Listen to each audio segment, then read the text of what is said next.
আমাদেরকে দিনের পর দিন, মাসের পর মাস কোর্টের বারান্দায় আমাদেরকে লেফট রাইট করতে হয়েছে, আমাদেরকে কুইক মার্চ করে ওখানে হাঁটাহাঁটি করতে হচ্ছে, নির্মমভাবে আমাদেরকে এজলাসের মধ্যে দাঁড় করে রেখেছে। ম্যাজিস্ট্রেট যে আমার ছোট ভাইয়ের চেয়ে ছোট ভাই, তার কি নির্মম নিষ্ঠুরতা! সে আমাদেরকে, যদি আমরা বেঞ্চে বসি, সে ধমক দিয়ে বলতো যে কাঠগোড়ায় বসা।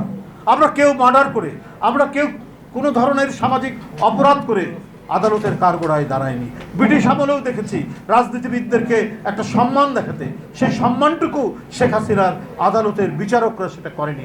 আমাদের জোর করে, জবরদস্তি করে, পুলিশকে দিয়ে আমাদেরকে কাঠগোড়ার মতো দাঁড় করিয়ে যত ধরনের অপমান, যত ধরনের লাঞ্ছনা গঞ্জনা করার দরকার সেটা করেছে।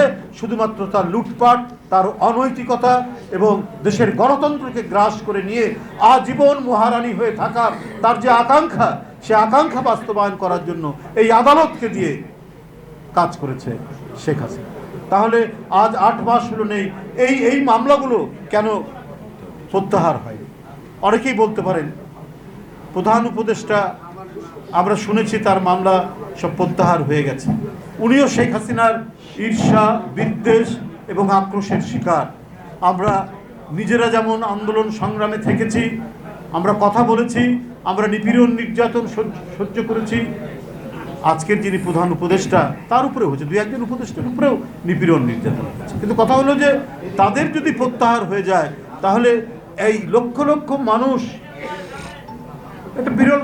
মাহাদি আমিন ঠিকই বলেছেন যে পৃথিবীর অনেক দেশ আছে, ডেনমার্ক, তার লোক সংখ্যা মাত্র 5 মিলিয়ন, মাত্র 50 লাখ, আর আমাদের নেতাকর্মীর নামে মামলা 60 লাখ। একটি দেশের জনসংখ্যার চাইতে বাংলাদেশে আসামির সংখ্যা বেশি। তো কেন এটি হবে? এই প্রশ্ন তো হতেই পারে, এই প্রশ্ন তো করতেই পারি। কখন দেশের এই বাংলাদেশ একটা স্থিতিশীল শাসনতান্ত্রিক পদ্ধতিতে চলে আসছে না অনেক দিন ধরে। কখনো ডিক্টেটর, আবার তার বিবর্তন হয়ে সে আবার ক্রমাগতভাবে ফ্যাসিস্ট হয়ে ওঠে। তারা ফ্যাসিস্ট হয়ে উঠে এই কাজগুলি করেছে। তাদের দ্রুত এটা নিরসন করা দরকার ছিল। যারা এই ফ্যাসিজমকে প্রতিষ্ঠিত করতে সাহায্য করেছেন তার মধ্যে অন্যতম হচ্ছে আদালত। জাস্টিস খায়রুল হক, জাস্টিস এনায়েতুর রহিম, জাস্টিস আসাদুজ্জামান, এরকম অসংখ্য না। এরা সবচেয়ে নির্দোষ যে নারী, জনগণের পক্ষে সংগ্রাম করেছেন নিরবচ্ছিন্নভাবে, শত নিপীড়ন নির্যাতন ভোগ করে জনগণকে ছেড়ে যাননি, মাটিকে ছেড়ে যাননি। এদেশের মৃত্তিকা, পানি, বৃক্ষ, এদেশের পাখি, এর মধ্যে যিনি নিবিড়ভাবে মিশে আছেন সে দেশনেত্রী বেগম খালেদা জিয়ার বিরুদ্ধে মিথ্যা মামলায় আসাদুজ্জামান তাকে সাজা দিয়েছে। সেই সাজা আবার বর্ধিত করা হয়েছে উচ্চতর আদালতে। তাহলে সেই বিচারকরা কেন শাস্তির আওতায় আসবে না? ফ্যাসিবাদের বিচারক, তাদেরও বিচার হতে হবে। আমরা নুরেমবার্গ ট্রায়ালে দেখেছি হিটলারের যারা আদালতের যারা বিচারক ছিলেন, যারা কোনো ধরনের যুক্তির কথা না শুনে হিটলারের কথায় লক্ষ লক্ষ কয়েদিকে পুড়িয়ে মারার যারা সিদ্ধান্ত দিয়েছেন, বিচার করেছেন, তাদের বিচার হয়নি। তাদের যদি বিচার হতে পারে তাহলে আজকে কেন হবে না? শেখ হাসিনার আমলে যারা ফ্যাসিবাদকে প্রলম্বিত করেছেন তাদের কেন বিচার হবে না? তাদের বিচার নিশ্চিত করতে হবে। তাদের বিচার নিশ্চিত করতে হলে ভবিষ্যতে কেউ কোনো আদালতকে দিয়ে তার অশুভ ইচ্ছা এবং অগণতান্ত্রিক নিপীড়ন নির্যাতন মানুষের উপর চালানোর সাহস পাবে না। এটাই হওয়া উচিত। আজকে আমি শুধু একটি কথাই বলব, অন্তর্বর্তীকালীন সরকার দেশ চালাচ্ছেন, এখানে ছাত্র জনতার আন্দোলনের সফলতায় পতন ঘটেছে শেখ হাসিনা, কিন্তু তাদের আমলের যে সমস্ত ভাইরাস, এই ভাইরাস যেন সরকারকে আক্রান্ত করতে না পারে সেটাও তো দেখতে হবে, সেটাও আপনার জানা থাকে। আমি জানি যে অধিকাংশ উপদেষ্টা যারা, তাদের দুর্নীতির সাথে কোনো সম্পর্ক নেই, কিন্তু কিছু কিছু দুর্নীতির কথা তো উঠছে এবং সেই দুর্নীতিগুলো ভয়াবহ। ছাত্রদের আন্দোলনের প্রতি আমাদের গভীর শ্রদ্ধা রয়েছে, কিন্তু ছাত্ররা ভালো করতেন যে আজকে রাষ্ট্র, সমাজ, রাজনীতি, ব্যুরোক্রেসি যে দুর্নীতিগুলো আছে তার বিরুদ্ধে ক্যাম্পাসে ক্যাম্পাসে সোচ্চার থাকা।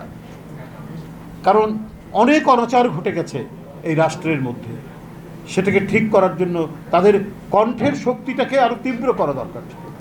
এবং তারা যখন ক্ষমতার অংশীভাগ করছেন, ক্ষমতার অংশ নিচ্ছেন, তখন তাদের আরও সতর্ক থাকার কথা ছিল। কেন তাদের এপিএসের নামে শত কোটি টাকা দুর্নীতির অভিযোগ আসবে? কেন তারা বদলি বাণিজ্যের বিষয়ে তাদের অভিযোগ উঠবে? এই অভিযোগ তো উঠছে। স্বাস্থ্যমন্ত্রীর বিয়ে, আরেক স্বাস্থ্য উপদেষ্টার বিয়ে, আরেক উপদেষ্টার বোধহয় এপিএস। এটা তো ভয়ঙ্কর ব্যাপার। শেখ হাসিনা তো ওটা 3টা ডিগবাজি দিবে এসব কথা শুনলে, যে আমাদেরকে বলো দেখো কি অবস্থা।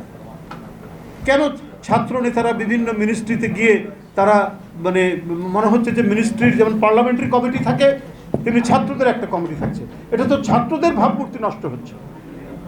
কেন তারা এই কাজটি করবে? রেলওয়েকে দেখার জন্য সেখানে আবার বৈষম্য বিরোধীদের একটা কমিটি করে দেওয়া হয়েছে।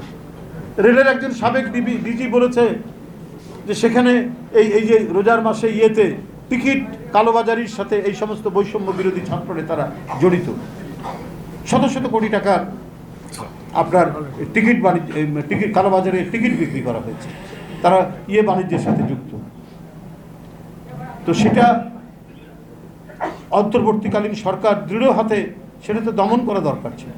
এটা তো হয় না যে ছেলে পাশ করে চাকরির সন্ধান করে চাকরি করবে, সে যদি হঠাৎ করে অনেক টাকা দেখে ফেলে, তার মাথা তো ঠিক থাকার কথা না। তার নৈতিক উৎকর্ষতা বৃদ্ধির জন্য যে সুযোগ, সেই সুযোগ তো সে পাচ্ছে না। কারণ সমাজের মধ্যে এমনই দুষ্কৃতিকারী মানুষ আছে এই ছেলেদেরকে নষ্ট করার জন্য তারা নানাভাবে গিয়েই তাদেরকে টাকার উৎকোচের লোভ দেখিয়ে তাদের যে স্পিরিট, তাদের যে আপনার স্বচ্ছদের চেতনা, এটা বিকৃত করতে পারে। তার কিছু কিছু আলামত তো ফুটে উঠছে। কেন রেলওয়ের মতো একটি ডিপার্টমেন্টে বৈষম্য বিরোধী ছাত্ররা তারা সেখানে ওয়াচডগের ভূমিকা পালন করবে? তাদের হচ্ছে ক্যাম্পাস।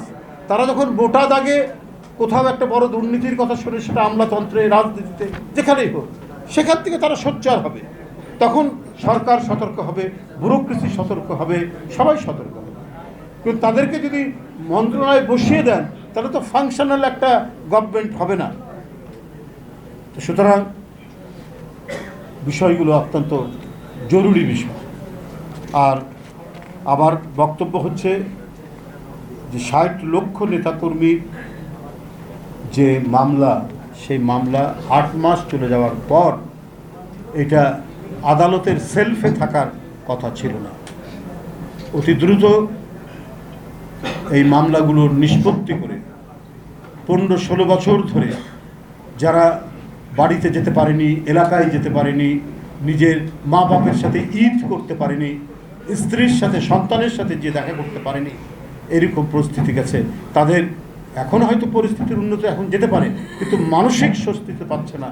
কারণ তার মাথার উপর ডেমোক্রেসির তরবারি ঝুলছে এই মামলাগুলো।